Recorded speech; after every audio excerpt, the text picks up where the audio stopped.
প্রিয় শিক্ষার্থীবৃন্দ, আজকে আমরা দুটো টপিক নিয়ে আলোচনা করব। একটা হলো how does a transistor work as an amplifier and another is how does a transistor work as a switching circuit. Transistor কিভাবে অ্যাম্পলিফাই করছে এবং ট্রানজিস্টর কিভাবে সুইচ হিসাবে কাজ করছে, এই দুটো জিনিস আমরা আজকে শেখার চেষ্টা করব। তাহলে প্রথমে আসো ট্রানজিস্টর কি, there are two types of transistor we know. একটা কি এনপিএন ট্রানজিস্টর, একটা পিএনপি ট্রানজিস্টর। Very simple. একটা এনপিএন ট্রানজিস্টর দেখতে কেমন? দুই সাইডে দুইটা এন টাইপ সেমিকন্ডাক্টর এন্ড মাঝখানে P type semiconductor. This is called NPN transistor. And another one is PNP transistor. সেটা কি? যে দুই দিকে দুইটা পি টাইপ সেমিকন্ডাক্টর, মাঝখানে একটা N type semiconductor. That is PNP transistor. তো এখানে একটা ট্রানজিস্টরের পিকচার আমি রাখার চেষ্টা করেছি। একটা ট্রানজিস্টরের কি দেখো, এটা হলো অ্যামিটার, মানে এটা এনপিএন ট্রানজিস্টর, তাহলে ডেফিনেটলি এটা এন টাইপ সেমিকন্ডাক্টর, এটা পি টাইপ সেমিকন্ডাক্টর এবং এটা হলো এন টাইপ সেমিকন্ডাক্টর। তা এই অংশটাকে বলা হচ্ছে অ্যামিটার, এই অংশটাকে বলা হচ্ছে বেস, এন্ড এই অংশটাকে বলা হচ্ছে কালেক্টর। ওকে, একটা জিনিস মনে রাখবা, এই মাঝখানের যে বেস যে অংশটা সেটা কিন্তু খুব থিন লেয়ার হয়, একদম থিন লেয়ার। আর অ্যামিটারটা তুলনামূলক একটু বেশি থাকে ইলেকট্রন, বড়। কালেক্টর তার থেকে তুলনামূলক ছোট। ওকে, তা এইটা হলো মোটামুটি একটা ট্রানজিস্টরের পিকচার। ট্রানজিস্টরের ভেতরে কি আছে দেখো। তাহলে যেহেতু এটা এনপিএন ট্রানজিস্টর, তার মানে এটা এন টাইপ সেমিকন্ডাক্টর, এই জন্য দেখো গ্রিন গুলা কিন্তু সবগুলা ইলেকট্রন। ওকে, আবার এটা বেসটা কি পি টাইপ, এই জন্য দেখো এখানে কিন্তু হোল আছে। আর কি এতটুকু একটা ডায়োড হিসাবে কাজ করছে না? এতটুকু কিন্তু একটা ডায়োডের মতো কাজ করছে, আবার এতটুকু কিন্তু একটা ডায়োডের মতো কাজ করছে। ওকে, তাহলে এখানে এই দেখো সামান্য কিছু হোল আছে, এই যে ইলেকট্রন গুলো এদিকে চলে গেছে, ওই যে ডিপ্লেশন লেয়ার একটা ক্রিয়েট হয়, ওরকম একটা ডিপ্লেশন লেয়ার এখানে ক্রিয়েট হয়ে আছে, এখানেও একটা ডিপ্লেশন লেয়ার ক্রিয়েট হয়ে আছে। ওকে, ডিপ্লেশন লেয়ার কিন্তু আমরা শিখেছি। আচ্ছা, তা এই গেল ট্রানজিস্টরের মানে বেসিক ভেতরে কি ঘটনা ঘটছে। একটা থিন পি টাইপ লেয়ার, যেটাকে বেস বলছি, এদিকে আছে ammeter where the majority charge carrier is electron, and collector, this is also majority charge carrier is electron in here. Okay, now আমরা যদি ট্রানজিস্টরের ওয়ার্কিং প্রিন্সিপাল একটু এক্সপ্লেইন করতে যাই, তাহলে ফার্স্ট অফ অল তোমাকে দুইটা জিনিস একটা জিনিস ফার্স্টে মনে রাখতে হবে। সেটা কি? ট্রানজিস্টরকে দিয়ে তুমি যখন কাজ করাবা তখন কিন্তু দুইটা external power source, DC power source তোমাকে আনতে হবে। প্রথম পাওয়ার সোর্সটা কার মধ্যে রাখতে হবে? অ্যামিটার এবং বেজের মধ্যে, এবং দ্বিতীয় পাওয়ার সোর্সটা রাখতে হবে কালেক্টর এবং অ্যামিটারের মধ্যে। ওকে, এবং এখানে কিন্তু আবার একটা বিষয় আছে, ফরওয়ার্ড এবং রিভার্স বাইসিং করে রাখতে হবে, সেটা আমরা এখন দেখব। তাহলে দেখো, এই যে ফার্স্টে অ্যামিটার এবং বেজের মধ্যে এই যে পাওয়ার সোর্সটা রাখা হয় কি ফরওয়ার্ড বায়াসে, সবসময় মনে রাখবা। ফরওয়ার্ড বায়াসে রাখলে কি হবে? কারেন্ট কন্ডাকশন হবে, ডিপ্লেশন লেয়ারটা কি ওভারকাম করে যাবে, কারেন্ট কন্ডাকশন হবে। দেখো কারেন্ট কন্ডাকশন কিন্তু শুরু হয়ে গেছে অ্যামিটার বেজের মধ্যে। তাহলে এই যে হোলগুলো আছে, হোলগুলো ইলেকট্রন দ্বারা ফিল হয় কিন্তু এভাবে কারেন্ট কন্ডাকশন হচ্ছে। তাহলে যেহেতু ইলেকট্রন দ্বারা হোলগুলো ফিল হওয়ার পরে কিছু ইলেকট্রন কিন্তু অকুপাই হয়ে এই যে ব্যাটারির যে অ্যাট্রাকশন আছে সেটার জন্য কিন্তু অকুপাইড হয়ে দিকে চলে যাবে, আবার গ্যাপ যে ক্রিয়েট হচ্ছে, আবার ইলেকট্রন এখানে আসতেছে, এইভাবে কিন্তু একটা কারেন্ট ফ্লো এখানে সৃষ্টি হয়ে যাবে। ওকে, তা এটা হলো ফরওয়ার্ড বায়াসটা রাখার ফলে এই সিচুয়েশনটা ক্রিয়েট হচ্ছে। দেখো এই যে কারেন্ট ফ্লো হচ্ছে, কিন্তু কারেন্ট ফ্লো হচ্ছে। ওকে, এখন আসো নেক্সটে আমরা কি করব। নেক্সটে আমরা করব এই যে কালেক্টর অ্যামিটারের মধ্যে আমি আরেকটা ব্যাটারি রাখবো। এই যে আরেকটা ব্যাটারি রেখেছি, এটা কিন্তু আছেই, এই কিন্তু এর কাজ করেই যাচ্ছে। কালেক্টর অ্যামিটারের মধ্যে একটা ব্যাটারি রাখবো কি রিভার্স বায়াসে। এখন তোমাদের মাথায় কোশ্চেন আসতে পারে যে স্যার এটাও এন, এটাও এন, তাহলে এই এন এর মধ্যে আবার রিভার্স বায়াস কিভাবে হবে? মনে রাখবা কালেক্টরের রেসপেক্টে রিভার্স বায়াসে রাখবা। তো কালেক্টর এন, এই জন্য কিন্তু ব্যাটারির পজিটিভটা আমি এই সাইডে রেখেছি। রিভার্স বায়াস থাকা মানে কি? এখানে কিন্তু এটাকে একটু টান দিবে, ঠিক আছে? টান দিয়ে এটা একটু প্রেসার দিয়ে এদিকে আসবে, আসার ফলে যেটা হবে যে এখানে একটু বেসটা তো থিন লেয়ার, তাই না? বেসটা থিন লেয়ারের জন্য কি হবে, ইলেকট্রনগুলো এখানে আস্তে আস্তে এভাবে একটা ফ্লো হচ্ছেই, আর এই হোলগুলাতে কিছু ইলেকট্রন জাম্প মেরে চলে আসবে। দেখো জাম্প মেরে চলে আসতেছে। তারপরে আস্তে আস্তে আস্তে যেটা, যেহেতু এটা থিন লেয়ার, এক সময় এই লেয়ারটা আর এই বুঝতেই পারবে না, তখন এটা পুরোটাকে একটা কন্ডাক্টরের মতো একটা বিহেভ করবে, কন্ডাক্টরের মতো বিহেভ করে হঠাৎ করে কারেন্ট ফ্লো কিন্তু শুরু হয়ে যাবে। ঠিক আছে, দেখো এই যে এই লেয়ারটা ওভারকাম করে কিন্তু বেজ লেয়ারটা ওভারকাম করে কিন্তু যেহেতু এদিক দিয়ে ইলেকট্রন আছে, এটা পজিটিভ মানে যে এটা অ্যাট্রাকশন হচ্ছে, দেখো আস্তে আস্তে কিন্তু কারেন্ট ফ্লো এর মাত্রা আস্তে আস্তে বাড়তেছে, বাড়তে বাড়তে একসময় কিন্তু কন্টিনিউয়াস কারেন্ট ফ্লো শুরু হয়ে যাবে। ঠিক আছে, এই যে প্রসেসটা এটাই কিন্তু ট্রানজিস্টরের মধ্যে ঘটতে থাকে অনবরত, এবং এই প্রসেসের উপর বেস করে আমরা ট্রানজিস্টরটাকে অ্যাম্পলিফাই করব, এই প্রসেসের উপর বেস করে আমরা ট্রানজিস্টরকে সুইচ হিসাবে কাজ করাবো। ওকে, তাহলে আমরা ফার্স্টে মনে রাখবো কি একটা জিনিস, যে ট্রানজিস্টরের এমিটার বেস এটার মাঝে কি থাকবে, ফরওয়ার্ড বায়াস, আর কালেক্টর এমিটারের মধ্যে রিভার্স বায়াস। এটা একটু মাথায় রাখবা। আর এর মধ্যে কারেন্টে এভাবে ফ্লো হচ্ছে, আশা করি কিছুটা হলেও ক্লিয়ার করতে পেরেছি। এখন আসো আমরা অ্যাম্পলিফাই কিভাবে করব এটা একটু দেখার চেষ্টা করব। তাহলে দেখো এই সার্কিটটা যদি আমরা দেখি, এখানে কিন্তু দেখতে পাচ্ছি এই যে এখানে একটা এনপিএন ট্রানজিস্টর ইউজ করা হয়েছে, এটা বেস থিন লেয়ার। ঠিক আছে, এটা কালেক্টর, এটা এমিটার, এটা বেস। তাহলে দেখো এখানে কি করা হচ্ছে, এখানে কিন্তু একটা মাইক্রোফোন আছে, তাই না? তাহলে আমরা মাইক্রোফোনটা কি আমরা জানি, microphone is a device which can convert sound energy to electrical energy. Okay, তার মানে মাইক্রোফোনটা কি সাউন্ড এনার্জিটাকে ইলেকট্রিক্যাল এনার্জিতে কনভার্ট করতে পারে। তাহলে এখানে তুমি যে কথা বলছো, এই কথা বললে সেটা কি হবে, এখানে কিন্তু কথা নাই, সেটা একটা কি হচ্ছে, কারেন্ট হয়ে যাচ্ছে। এই কারেন্টটা এদিক দিয়ে পাস হচ্ছে, ওই এখানে কিছু মেকানিজম হচ্ছে, মেকানিজমটা আমরা শিখবো আজকে। শেখার পরে এটা আছে স্পিকার। স্পিকারের কাজ কি, জাস্ট মাইক্রোফোনের ভাইস ভার্সা। স্পিকার হলো কারেন্ট যেটা থাকবে, কারেন্টটাকে আবার সাউন্ডে কনভার্ট করে দেবে। ওকে, ইলেকট্রিক্যাল এনার্জিকে আবার মেকানিক্যাল এনার্জিতে কনভার্ট করে দেবে। আচ্ছা, তাহলে দেখো যে মাইক্রোফোন আছে এখানে, এখানে কিন্তু একটা স্পিকার আছে।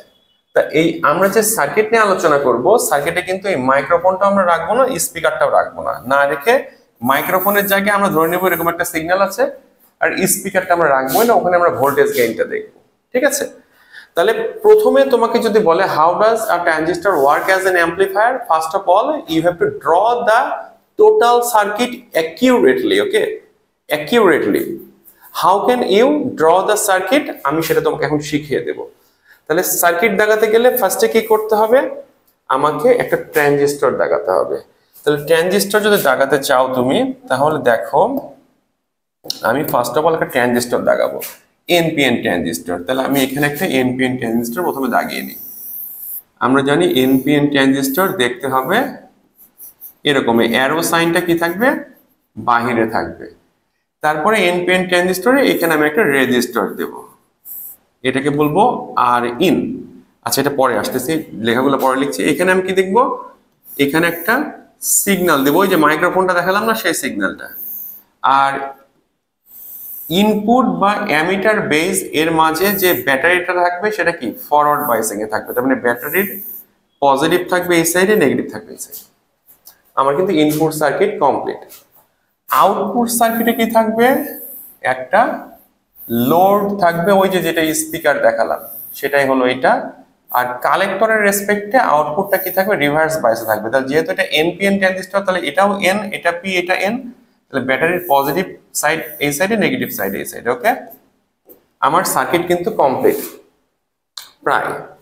এরপরে আমরা করব কি, এখানে একটা সিগন্যাল দিব, আমরা সিগন্যালটা এখানে দাগাবো, একটা সিগন্যাল থাকবে এরকম, আর সেই সিগন্যালের আউটপুটটা এখানে হবে অনেক বড়, কিন্তু উল্টা। কেন উল্টো হবে সেটা আমরা দেখব। ঠিক আছে, আচ্ছা এখন দেখো যে এই যে সার্কিটটা, এই সার্কিটে এই কারেন্টটাকে আমরা করব কি, এই কারেন্টটাকে বলবো, যেহেতু অ্যামিটারের মধ্যে যাচ্ছে আই ই, এই কারেন্টটাকে বলবো কি, যেহেতু বেজের মধ্যে যাচ্ছে আই বি, আর এই কারেন্টটাকে বলবো কি, যেহেতু কালেক্টরের মধ্যে যাচ্ছে আই সি। এই ব্যাটারিটার নাম দেব আমরা ভি বি বিবি, আর এটা হলো ভি সিসি। ওকে, আর এই ভোল্টেজটাকে আমরা বলবো ভি ইন। ওকে, তা এই হলো আমাদের ইনিশিয়াল সার্কিট। এখন দেখো এখানে কিন্তু একটা ভোল্টেজ ড্রপ থাকবে, সেটাকে বলবো আমরা কি ভি বিই। কেন? কারণ এটা বেজ, এটা অ্যামিটার, তাই না? এটা তো কালেক্টর, এটা তো বেজ, আর এটা তো অ্যামিটার, তাই তো? তাহলে বেজটা একটু ভালো করে দিয়ে দিই।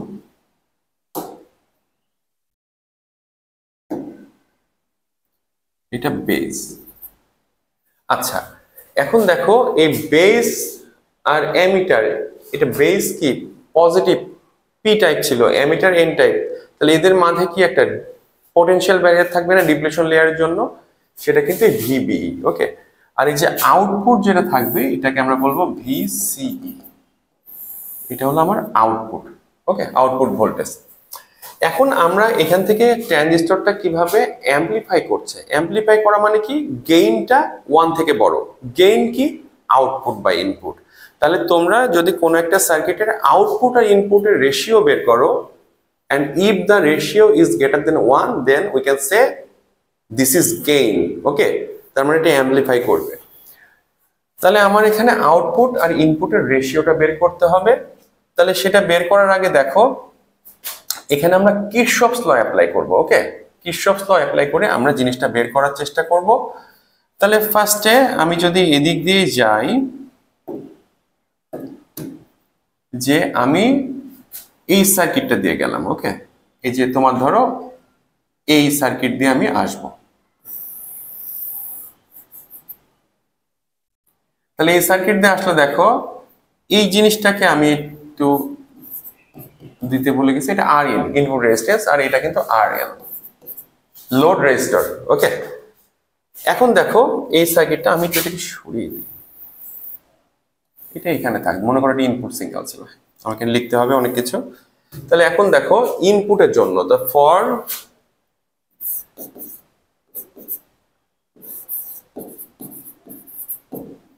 ইনপুট আমরা কি করব, ফর ইনপুট এখানে যদি if we apply the Kirchhoff's law for the input close loop then we can easily write IBR in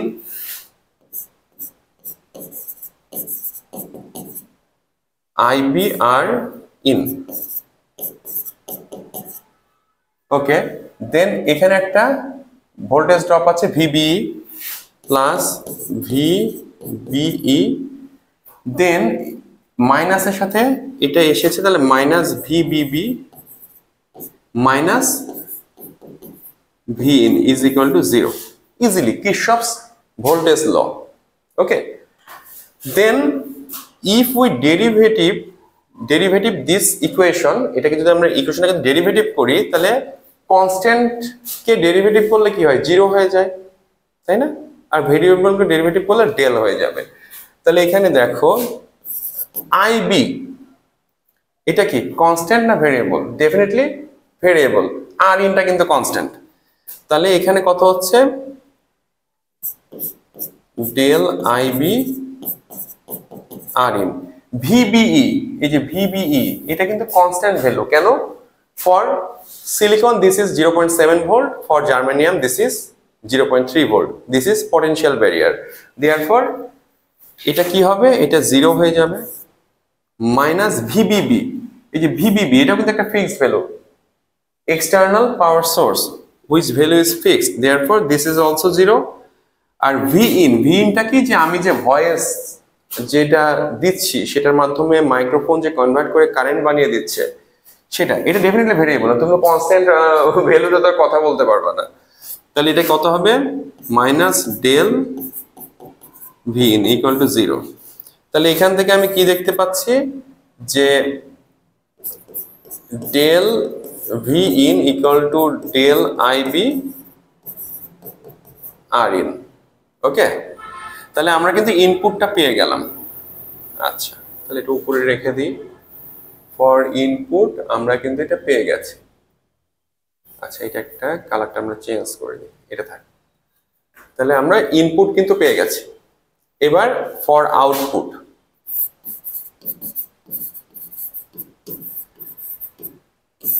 output কি, আমরা এই যে আউটপুট এই লুপটাতে কিরশফস ভোল্টেজ ল অ্যাপ্লাই করব। এই লুপটাতে যদি কিরশফস ভোল্টেজ ল অ্যাপ্লাই করি তাহলে দেখো আমরা এদিক দিয়ে যাই, ওকে, এদিক দিয়ে যাই, এদিক দিয়ে গেলেও সমস্যা নেই। তাহলে এখানে যদি কিরশফস ভোল্টেজ ল অ্যাপ্লাই করি তাহলে ফার্স্টে আরএল এর মধ্যে কত কারেন্ট যাচ্ছে, আইসি না, আরএল এর মধ্যে আইসি যাচ্ছে, তাহলে আইসি আরএল লিখতে পারি আমরা,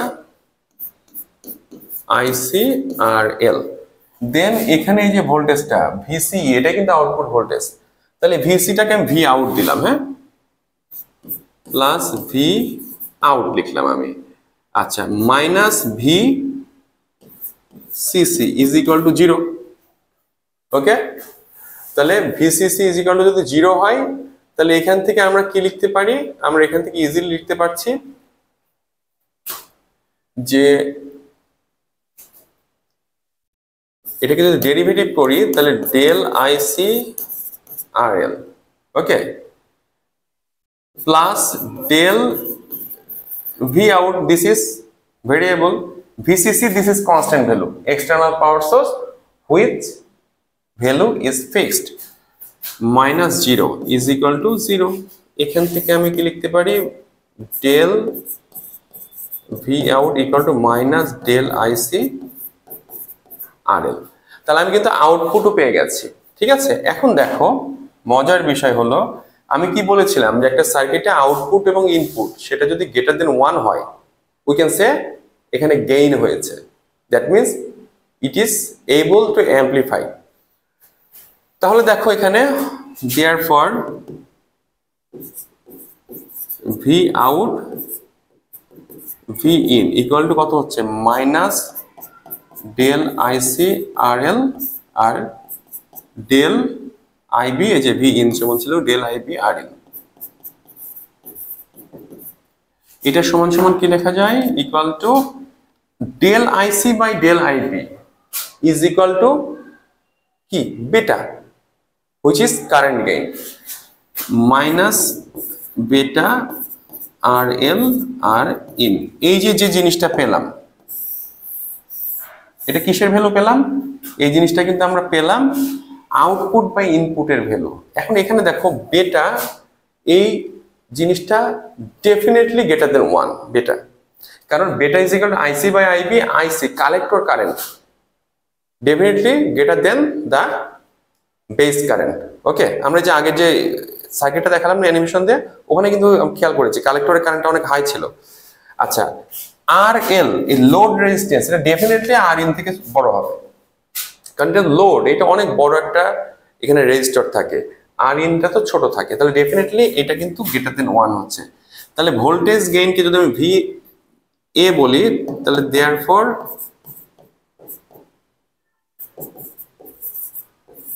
গেইন এটা গ্রেটার দেন আমরা 1 বলতে পারি, শেষ। তাহলে গ্রেটার দেন 1 বলতে পারা মানে কি, এটা অ্যাম্পলিফাই হচ্ছে আমরা বলতে পারবো। আরেকটা জিনিস দেখো, এই যে এখানে মাইনাস আছে না, এই যে মাইনাসের জন্য কিন্তু এটা অপোজিট ফেজে থাকে, যে ইনপুট যে ফেজে থাকবে the phase difference should be just 180 degree. Therefore এখানে কিন্তু মাইনাস আসছে বলে কিন্তু এই জিনিসটা লিখতে হবে। তাহলে আমি শুরু থেকে বলছি একটু, যদি পরীক্ষার খাতায় এসেই যায়, পরীক্ষার কোশ্চেনে যদি এসেই যায়, how does a transistor work as an amplifier, first of all তোমাকে কি করতে হবে, সুন্দর করে এই সার্কিটটা ড্র করবো একদম নিখুঁতভাবে। সার্কিটের মেন পিন পয়েন্টগুলো বলে দিই, input should be forward bias, output should be reverse bias. আর এই ইনপুট যে সিগন্যাল থাকবে আউটপুটটা তার থেকে অ্যাম্পলিটিউড অনেক হাই হবে, বাট অপোজিট ফেজে হবে, ওকে। সার্কিটটা দাগিয়ে কিছু তুমি বর্ণনা দিলা, কিছু এক্সপ্লানেশন দিলা, যে hair we can see there is a NPN transistor and here Rin is the Rin is a resistor which is input resistor, RL is the load resistor. Here for input circuit we have used VBB which is in forward bias, and output circuit VCC which is reverse bias. Now if we apply a signal which is V in, then the signal will amplify and the amplitude will be high, and here the input and output signal will be in opposite phase. Then for input তুমি একটা equation দিয়ে দিবা, for output আরেকটা equation দিয়ে দিবা, দেন তুমি এক্সপ্লানেশনটা এখানে দিয়ে দিবা যে V out by V in, that means gain which is voltage gain, the value of voltage gain is minus beta RL by Rin. Here beta is always greater than 1 and RL is always greater than Rin. Therefore we can say this is amplified. শেষ, clear? তাহলে how does a transistor work as an amplifier আমরা ইনশাআল্লাহ শিখে গেছি এবং পরীক্ষার খাতায় আসলে আমরা ইনশাআল্লাহ লিখতে পারবো। নাও আমরা শিখব কি how does a transistor is used as a switching circuit. Transistor কিভাবে সুইচ হিসেবে কাজ করে, ভেরি সিম্পল। আমি একটা সার্কিট দাগিয়ে দিচ্ছি, দেখো এই সার্কিট দিয়ে করে দেবা, কোনো সমস্যা নাই। ধরো এটা একটা ট্রানজিস্টর নিলাম, this is NPN transistor, here this is load resistor and this is reverse biased, this is load resistor and here this is Rin and this is the signal and this is forward bias, right? How does a transistor work as a switching circuit? এটা করতে গেলে তোমার একটা কাজ করতে হবে, এই যে সিম্বলটা আছে না এখানে, এটাকে এটা এইভাবে তীর চিহ্ন দিবা, অ্যারো সাইন দিয়ে দিবা। Arrow sign that means variable, this is variable. Variable means which can vary its value. As for example, the regulator of our fan. সবার বাসায় ফ্যানের রেগুলেটর আছে না, রেগুলেটর ঘুরিয়ে দিচ্ছ, ফ্যান আস্তে ঘুরছে, এদিকে দিচ্ছ জোরে ঘুরছে, কেন? Because this is a variable resistor which is also called potentiometer.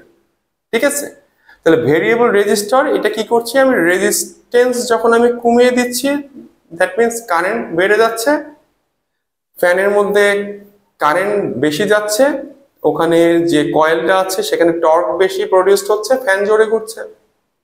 আবার যখন আমরা রেগুলেটর আরেক দিকে ঘোরাচ্ছি তখন কি রেজিস্টর বেড়ে যাচ্ছে, কারেন্ট ফ্লো কম হচ্ছে, ফ্যান আস্তে ঘুরছে। ঠিক আছে, তাহলে এই অ্যারো সাইনটা দেওয়া মানে ভেরিয়েবল বোঝানো হয়। তা আমরা যদি এই ইনপুটের যেই ভিবিবি আছে এটাকে যদি একটা ভেরিয়েবল ভোল্টেজ সোর্স দিয়ে রাখি, এটা হলো ফার্স্ট কন্ডিশন। তুমি যদি how does a transistor work as a switching circuit, তাহলে ফার্স্টে তুমি এই সার্কিটটা দেখাবা, এখানে অবশ্যই অ্যারো সাইন দিয়ে ভেরিয়েবল দেখাই দিবা। ঠিক আছে, তাহলে এটা দেখায় লাভটা হচ্ছে কি, কাজটা হচ্ছে কি আবার, সেটা হলো যে আমরা কি জানি, এটা তো এনপিএন ট্রানজিস্টর, রাইট? তাহলে এটা পি, এটা এন, তাহলে এর মধ্যে কি একটা ডিপ্লেশন লেয়ার আছে, দেয়ারফর একটা পটেনশিয়াল ব্যারিয়ার আছে for silicon which is 0.7 volt. এখন এই ভোল্টেজটা যদি লেস দেন 7 ভোল্ট হয় তাহলে কি এই ট্রানজিস্টর রান হবে? ডেফিনেটলি রান হবে না। তার মানে কি এটা অফ স্টেজে চলে যাবে এই ট্রানজিস্টরটা, তাহলে এখানে কোনো কারেন্টই পাস হবে না, তাহলে এটা কি হবে, এটা একটা সুইচ অফের মতো কাজ করবে। আর যখন এই ভিবিবির ভ্যালুটা greater than 0.7 volt or greater than the potential barrier হবে, জার্মানিয়াম ইউজ হতে পারে, তাহলে সেই ক্ষেত্রে কি হবে, এটা কিন্তু তখন কারেন্ট কন্ডাকশন করবে, লোডে কারেন্ট যে পৌঁছাবে, অ্যাম্পলিফাই সবকিছু করবে। তাহলে এখান থেকে তোমাকে যদি বলে সুইচ হিসাবে কিভাবে ট্রানজিস্টর ইউজ করবা, তাহলে তুমি এই সার্কিট দাগাবা, দাগিয়ে এই ভোল্টেজটাকে ভেরিয়েবল দেখাবা, দেখাই বলবা যে we know the potential barrier between base and this is ammeter. So we know the potential barrier between base and ammeter is 0.7 volt. So if the VBB is greater than 0.7 volt, then this transistor will work as on state, and when the VBB is less than 0.7 volt or less than the potential barrier, then this transistor will work as off state. Okay. তাহলে এখানে যদি একটা light রাখো তুমি, ধরলাম এই লোডটা কি, লোডটা একটা লাইট, এটা ধরো দিনের বেলা আমি অফ রাখবো, রাতের বেলা অন রাখবো, তাহলে আমি এমন একটা সিস্টেম করে দেবো, এখানে আরো কিছু মেকানিজম আছে, ওগুলো তোমাদের সিলেবাসের বাইরে বলে আমি বলছি না, এখানে মেকানিজম এমন করে দেবো যে যখন সানলাইট পড়বে তখন এই ব্যাটারির যে ভোল্টেজ সেটা লেস দেন 0.7 ভোল্ট হয়ে যাবে, তাহলে কি লাইটটা জ্বলছে না। আর যখন সানলাইট চলে যাবে তখন এটা গ্রেটার দেন 0.7 ভোল্ট হয়ে যাবে, এটা তাহলে লাইটটা জ্বলে উঠবে, তখন কালেক্টর কারেন্ট আমরা পেয়ে যাব। তাহলে এইভাবে দেখো যে আমরা রোড লাইট যেটা দেখি না, যে দিনের বেলা অফ হয়ে যাচ্ছে, সন্ধ্যা হলে একসাথে সবগুলো অন হয়ে যাচ্ছে, এটা কি মানুষ অন করছে? করছে না। এই যে এই মেকানিজম, এটার মাধ্যমে অন অফ হচ্ছে। Okay, automated process, automated system. তাহলে how does a transistor work as a switching circuit? তাহলে আমরা first of all will draw this circuit accurately, then তোমাদের এখানে মাস্ট অ্যারো সাইন দিয়ে একটা ভেরিয়েবল পাওয়ার সোর্স দেখাতে হবে, তারপরে এক্সপ্লানেশন দেবা যে অ্যামিটার বেস এখানে পটেনশিয়াল ব্যারিয়ারটার থেকে যদি কম ভোল্টেজ এখানে ফ্লো করি, কারণ এটা ভেরিয়েবল, আমি কম বেশি করবো, এটা এই জন্য তো অ্যারো সাইনটা দিয়েছি, তাহলে সেটা অফে থাকবে। আর যদি বেশি করি পটেনশিয়াল ব্যারিয়ার থেকে এই ভোল্টেজটা, তাহলে সেটা অনে থাকবে। এইভাবে সুইচ হিসাবে ইউজ করা যাবে। সুইচ মানে কি? অফ আর অন, তাছাড়া তো আর কিছু না। ওকে, তাহলে আজকে আমরা কি শিখলাম? আজকে আমরা শিখলাম ট্রানজিস্টর কিভাবে অ্যামপ্লিফাই করছে, ট্রানজিস্টর কিভাবে সুইচ হিসাবে কাজ করছে। আশা করি তোমরা ক্লিয়ার হয়েছো। তারপর যদি কোনো সমস্যা থেকে থাকে আমাকে কোশ্চেন করবা, আমি ইনশাল্লাহ সেগুলো সলভ করে দেওয়ার চেষ্টা করব। তো ঠিক আছে, আজকে এই পর্যন্তই। সবাই ভালো থাকো। আল্লাহ হাফেজ।